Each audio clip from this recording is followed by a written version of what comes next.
আসামে মাকই শেষ হয়ে গেল, বেঙ্গল আসি দুইটা গাড়ি লুট হওয়ার কথা ছিল। এখন পর্যন্ত একটা গাড়িও লুট করতে পারলাম না। মালিককে ফোন করিয়া বোকা দেয়, ও জাহাঙ্গীর তোমরা টাকা নিয়ে খাওয়ার ঘুরে বেড়াও, মাল কিনতে পারো না। আমি মালিক সাহেবকে ফোন করিয়া বলতাম, মালিক সাহেব আমি যদি অল ওভার আসামের মধ্যে সবচেয়ে বড় মাকইর ব্যাপারীর গুডাউনে আইছি। এই যে দেখতেছেন আমার পাশে কিন্তু আছে গুডাউন।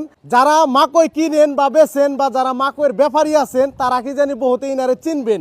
অল ওভার আসামের মধ্যে সবচেয়ে বড় মাকইর ব্যাপারী কইলেও ভুল হবো না। মানে ইনি মালগুনে কিনে ইন্ডিয়ার অল জায়গায় তার মানে মালগুনে সাপ্লাই করে, আর আসামের প্রত্যেক জায়গা থেকে মালগুনে কিনে প্রত্যেক ব্যাপারী মাল কিনে ইনারা এখানে স্টক করে। এরকম গুডাউন ইনারা আরো মোটামুটি 4-5টা থেকে 1.5 বিঘা জুড়া আপনার এই গুডাউনটাই খালি এত বড় একটা গুডাউন। আর মাল বর্তমানে স্টক করতেছে, যেহেতু সিজন আইতাছে 1-1.5 মাস পরে দিকে সিজন লাগবো।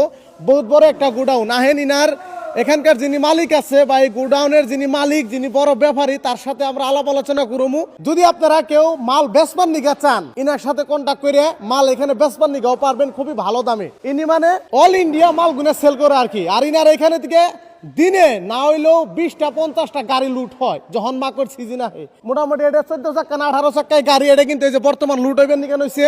আবার এই যে সেটা দেখতেছেন একটা, একবার ওই যে দেখতেছেন উপরতুরি, ওই যে বস্তা দেখবেন নিকেন হয়েছেন উপরতুরি কিন্তু লুট হইতেছে।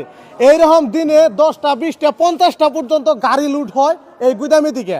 আর এই যে দেখতেছেন আজকে কর্মচারী কমই আছে যেহেতু মালও তো নাই, এই দিনারা কিন্তু উনি টাইম কাম করে। এই যে দেখতেছেন এখানে কিন্তু মাকইয়ের বস্তা, প্রত্যেকটা বস্তা লুট আছে। আর এখানে যখন মাকইয়ের মানে ভালো করে সিজন লাগে তখন কিন্তু একবার উপর পর্যন্ত একদম বুঝাই হয়ে যায়, এই ঘর ডাউরাকে বুঝাই হয়ে যায়, এত মাল ইনারা স্টক করে। এই যে দেখতেছেন এখানে কাম করতেছে। বাইরে বাড়িটা কোনে?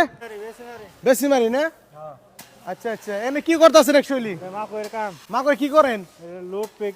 লুট প্যাকিং এগুলা করা হয় তাই না?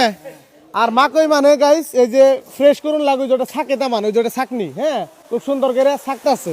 এই যে দেখবেন নিকেন হইছেন। তো এইলো প্রসেস আর কি, খুবই বড় একটা বিজনেস। কেউ যদি ভাবতাছেন যে মাকই বেচবেন, কোন ব্যাপারী আছেন যারা বেচবার নিকে চান, কন্ট্যাক্ট নম্বর দেওয়া থাকবে, ওই নম্বরে যোগাযোগ করি না গো মালও দিবার নিকে পারবেন আপনারা। সেদিন আমার লগে জাহাঙ্গীর আছে, জাহাঙ্গীর একটা ওয়াশ করছাল মাকই নিয়ে, ছোট্ট একটা ওয়াশ করে দিচ্ছে। আসসালামু আলাইকুম প্রিয় দর্শক, সবাই কেমন আছেন? আশা করি ভালো আছেন, আমি অনেক ভালো আছি। আর যাই হোক, আপনারা সবাই জানেন মাকইয়ের ব্যবসা কিন্তু আগের বছর আমি করছিলাম।